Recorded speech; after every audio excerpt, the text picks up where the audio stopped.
Coming up, the charges one man faces following a UTV crash in Turner County. Following a UTV crash in Turner County.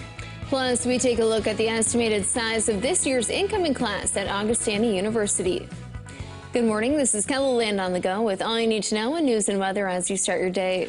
A man is facing a list of charges after crashing a UTV in Turner County.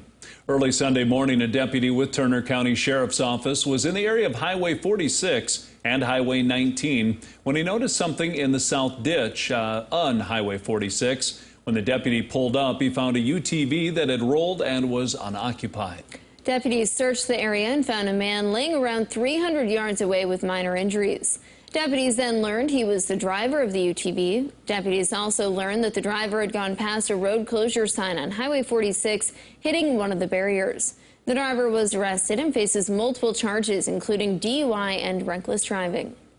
Authorities in Clark County have arrested a woman for allegedly stealing a John Deere tractor. The woman driving the tractor matched the description of the driver in an earlier gas drive-off Friday near Henry, South Dakota. Officers got the woman to pull the tractor over on Highway 212 near Clark. Jaden Durek is charged with eluding, burglary, and grand theft of a tractor. She's being held on a $20,000 cash bond only. KELOLAND saw some much-needed rain over the weekend. In Highmore, a rainbow was captured after the showers moved through. 8-year-old McKinley Knox can be seen here celebrating the first rainbow of this dry summer. If you have pictures or video of the weather in your area, we'd love to see them. You can send them to ushare@keloland.com. Now let's get a check of our current weather conditions with meteorologist Brian Karstens. Good morning, Brian. Yes, good morning. Nice to see that rainbow and some rain over the weekend. And boy, there were some of you that really got a very nice shot at moisture. Look at this. Worthington area and Adrian, we had reports of 2 to 3 inches of rain. Brewster's on your screen there, 2.9. That was as of yesterday morning. So a lot of that falling Saturday into Sunday. And again, that's one example of that. We've had many other locations that have had some beneficial rain as well. And I think that we'll get a little more today. The problem is there are a lot of spots in between the hits of moisture where there's either 0 or 500ths or 1000ths, those kind of things. So keep that in mind too. We're not going to solve the problems of drought, but at least we've got a little temporary relief, and we're thankful for that. We definitely have to be mindful of those things here as we gauge the forecast. Highs today, a lot of folks will be in the upper 70s and low 80s. Sioux Falls 82, Aberdeen 82. Chances of rain there listed on your screen. We'll talk more details on the extended forecast coming up. Thank you, Brian. Augustana University has seen a lot of growth on campus with their new School of Music, upcoming Division I hockey program, and several new programs. Future students have a lot to look forward to. The school is estimating to have over 480 students enrolled for the 2021 school year. They're even building a new residence hall to account for space.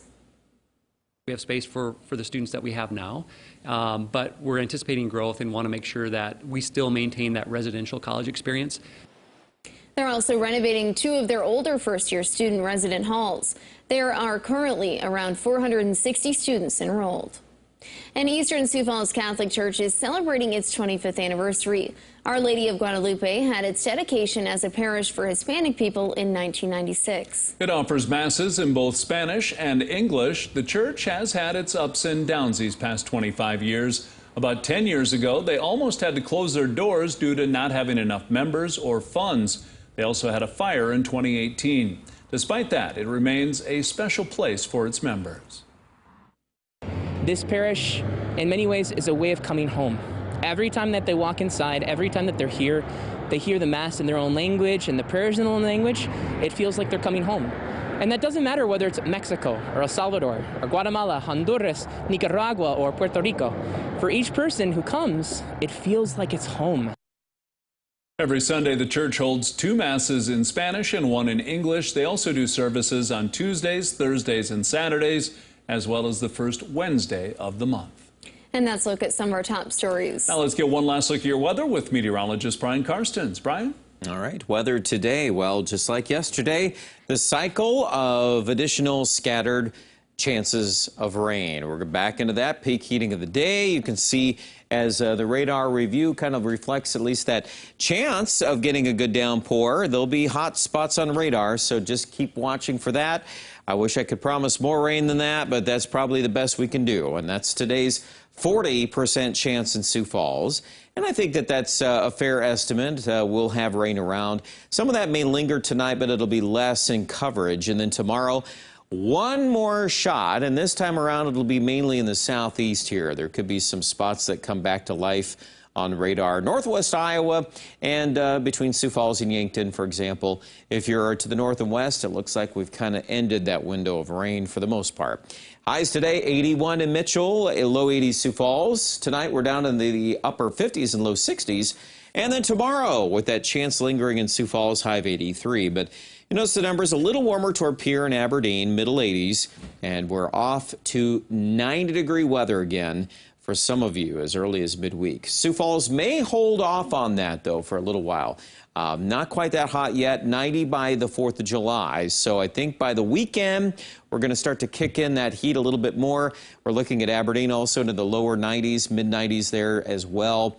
And the Pierre area, plan on 90-degree weather, not 100-degree heat, but it's steadily getting a little hotter. That's also true for Rapid City as we start the forecast in the 70s and then end up in the 90s there by Saturday and Sunday. Check out details, our Storm Center update right now at KELOLAND.com. And have a great Monday.